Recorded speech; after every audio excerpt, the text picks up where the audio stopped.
So Tom Lee just dropped a new interview on CNBC. He gave a massive market update. He thinks that the stock market could make a really big move coming up. So I'm going to play an interview of Tom Lee right now. Then after that interview, we're going to dive deep in my $819,000 trading account. I'm going to show you every single position that I have open, all the options trades, all the stocks that I own straight up. So here's the interview right now, and then we'll dive into this portfolio. Fundstrat's managing partner, head of research, also a CNBC contributor. It's good to see you on this Friday. Welcome back, Tom. Thank you, Scott. Great to see you. I led in here with the fact that, we have this streak going for stocks. We above 5,800 for the S&P for the first time ever, though it seems to me from your notes that you're a little bit cautious as this month progresses. Why? Well, Scott, we're cautious, but we advised our clients to be buying the dips. And the reason we're cautious is that I'm probably saying something very obvious, but I think investors want to see who ends up becoming president after election day. So I think we are in a period where markets are just sitting on the sidelines, but at the same time, 2024 has been such a strong year, Scott, that I think the last 2 weeks have proven that maybe macro is taking a little bit of a step back now, and liquidity and all this cash on the sidelines is really the dominant factor. So Tom Lee is saying that there's a crap ton of money on the sidelines. So if we get a decent stock market dip, that money on the sideline will probably come into the stock market buying for that dip, and that dip will pretty much be eaten up pretty quick. You think we just have to get the election out of the way, and then it sort of clears the way for what you still think can be a pretty decent rally? I think your target's 6,000 or around that.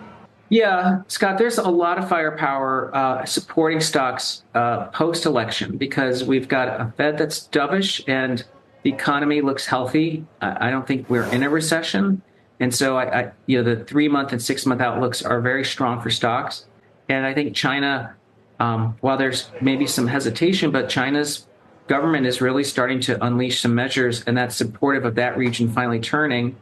And of course, the third factor is I think after 2 years, investors who've been very cautious are starting to realize that, the $6 trillion of cash on the sidelines and the low levels of margin debt need to be put to work at a time when the Fed is supporting the economy.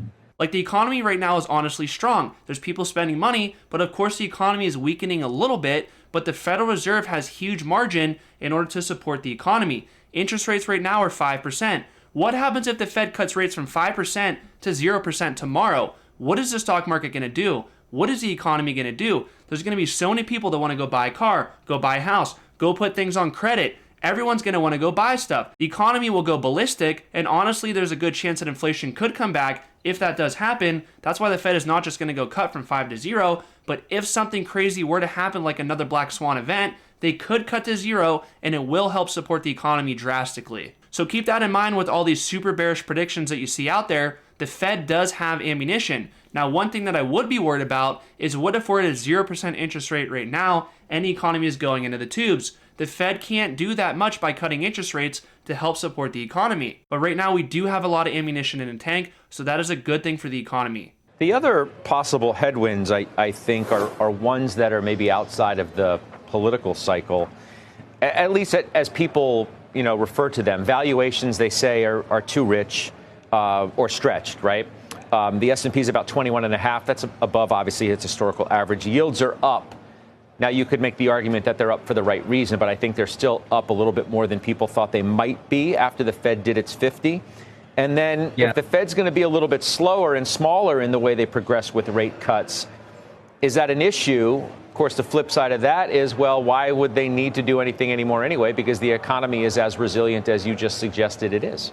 I actually like that question a lot, and we're going to see what Tom Lee says about it. Don't forget, we're going to go into that $800,000 portfolio in just a second. 2 more minutes, and then we're there. Scott, on valuation, I know people use the aggregate number for the S&P, but it is misleading because, as we know, the top 7 stocks do have a higher deserved multiple, and the median PE, it's not that much cheaper, but it's around 18 times. But that's not a bad deal considering the 10-year yield is actually a 25 PE. And with regard to the Fed cuts possibly slowing, I think what really matters now is the Fed is on a path to essentially normalize interest rates back towards neutral because the inflation pressures are ebbing. I mean, I think even CPI this week, even though it was a little hotter than expected, really didn't send the signal that inflation's reaccelerating. And so the Fed is, on a path towards 3%. And I think that's really constructive for stocks. So I've talked about this time and time again. Interest rates are like gravity on the stock market.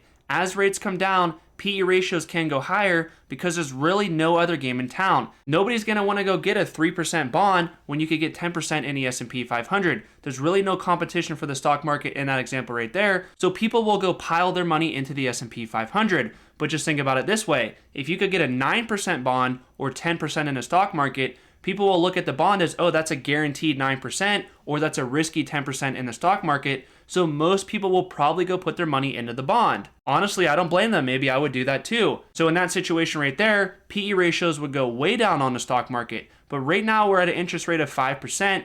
As that rate comes down, stocks are going to become more and more attractive because the yields on bonds and CDs, it's going to continue to trend down. So as that trends down, stocks become more attractive. So now let's dive into my $800,000 trading account. We're going to go through some of the trades that I have open in there. It's really going to help you guys out. So here we go. So this is my $819,000 trading account. My day change right here is $9,000 and my 2-year return is $557,000. We're absolutely crushing the stock market right now. The reason why we had a little dip today is because of what Tesla did after the Robotaxi event. I just made a video on the Tesla Robotaxi event. It's a video that I posted right before this one. So if you're interested in that, go check that one out.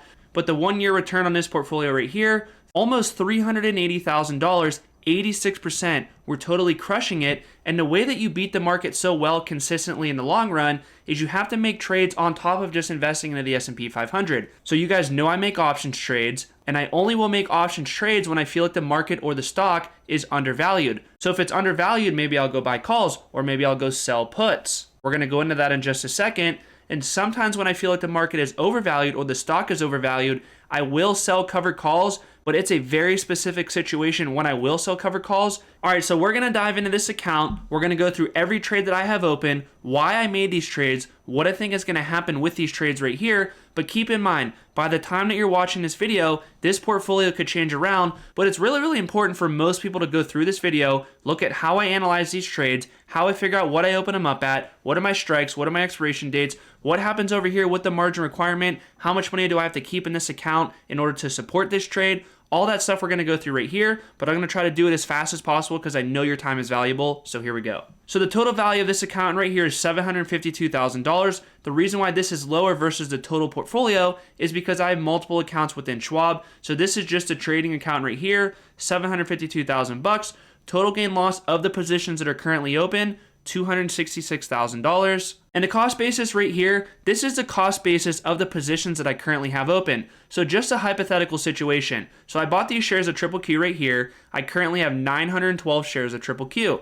So it shows right here that the cost basis is $313,000. That does not mean that I put $313,000 of my own money into that trade. What that means is, like, let's say somehow I sent $1,000 to Charles Schwab off the start and I turned $1,000 into $313,000. So I made a trade, I sold the trade, now I have $313,000 in cash sitting in my Charles Schwab account. So if I were to take that $313K and go buy shares of Triple Q when I did, that would be my cost basis. But this right here is not reflective of how much money I sent to Charles Schwab in total. The total money that I've sent to Charles Schwab, it's a little bit less than $100,000 in total, but I roughly went from under 100K to over $800,000 in 5 years. So let's dive into some of the trades. So we went through Triple Q right there. My cost per share is $343. It's currently $493. I'm up $136,000 on Triple Q right now. Totally crushing it on that one right there. VOO, my average cost per share is $392. It's up to $532 right now. We're up $67,000 on that play right there. And now we're going to get into some of the options that I have going on here. So you guys know that I like to sell options on Triple Q. And the name of the game with options, specifically selling put options, is to only make trades on things when you feel like they're trading for below intrinsic value. What if the stock is 50% overvalued and then you sold a put 10% below that? So you're really getting it for 40% overvalued now. That's not good enough. So the $1 million question is, how do I know when things are undervalued? And that is exactly what I teach in my course. There's a link below, 30% off. I'm not going to talk about it anymore, but I'm basically just going to walk you through step by step in that course everything that I know, everything, how I scale this portfolio so fast. So going to this put that we sold right here. So I sold the 350 put on Triple Q. The reason why it's 349.78 is because Triple Q did a special dividend a few months ago. So that's why the strike price is kind of funky. And honestly, I'd rather have 349.78 because it's a little bit lower than 350, but it's just not a needle mover. But that's why some of these strike prices right here are kind of funky looking. So 350 strike right here, 12/20 of 2024. What is the chance that this trade is going to expire in the money? Well, the current price of Triple Q right now is 493. What's the chances it's going to fall from 493 all the way down to 350? Very unlikely. So I sold this contract right here for $10,593.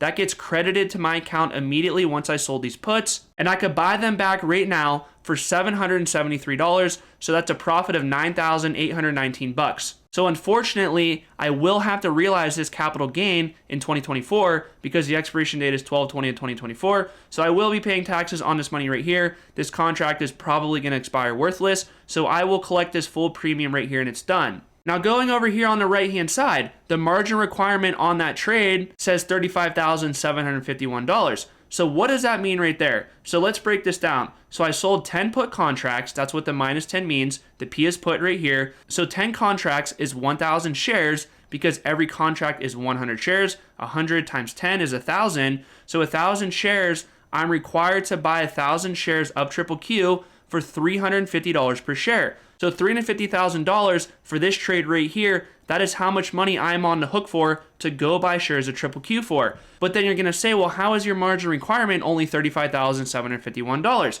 The reason why it's so much lower is because the way that Schwab calculates it, which it's really good for me, for people that understand what they're actually doing, it's way better to do this in Schwab versus Robinhood, for example, because in Robinhood, you would have to have $350,000 of cash in your account in order to support this trade, which is stupid in my opinion, because I'm using these shares right here as collateral to sell these puts right here. So if these shares right here go up 10% and maybe I make another 10 to 80% selling put options in a given year, I know that's a huge spread right there, but it really depends on what the market does. Last year I made 75% ROI. So far this year I'm up over 50% ROI and the market's only up like 20. So I'm totally crushing the market the last few years. And even when the market goes down, I do very well when the market goes down because my strike prices are so conservative right here. I mean, Triple Q would have to fall from essentially $500 a share to below 350 for me to get assigned on this play right here. So it's possible, of course, very unlikely. So back to the margin requirement though, $35,000 is how much Charles Schwab requires me to have of equity in this account, whether that is cash or shares. And this number right here changes in real time. It's dynamic. So if the share price of Triple Q were to go up, this margin requirement will go down. Just think about it. If share price of Triple Q goes up, this contract is less likely to expire in the money, so they will require less margin requirement from me. But if Triple Q were to absolutely tank, this margin requirement will go up because it becomes a more risky trade and it becomes more likely to expire in the money. So it's a function of share price and it's also a function of how much time is left in this contract. If there's only 1 day left in the contract to make this move from 493 to 350, extremely unlikely that's going to happen. Pretty much a 0% chance that would happen. But this is going out till 12/20 of 2024. So of course there is a chance. It's a low chance. So that's why there still is some margin requirement right here. Now keep in mind, I am not actively on margin. So I'm essentially getting a free loan against these shares that I own right here to go sell these puts. I sell the puts, take the money, and I go buy more shares of Triple Q and VOO. But the number one rule is to never make any trade that could potentially wipe you out. You have to make trades you have high confidence in, especially when you're selling put options, because if you sell put options on a garbage company where you get assigned the shares and the shares just keep going down with a chance that that company is going to go bankrupt, you could lose everything on that. And I only do it when I feel like the underlying is undervalued. Don't do it when things are overvalued. You have to have a margin of safety when you make these trades. Now, that is what I teach in my course, the $1 million question of, well, how do I know when things are undervalued? Don't forget to like and subscribe. I make a video every other day, and I'll see you guys in the next one.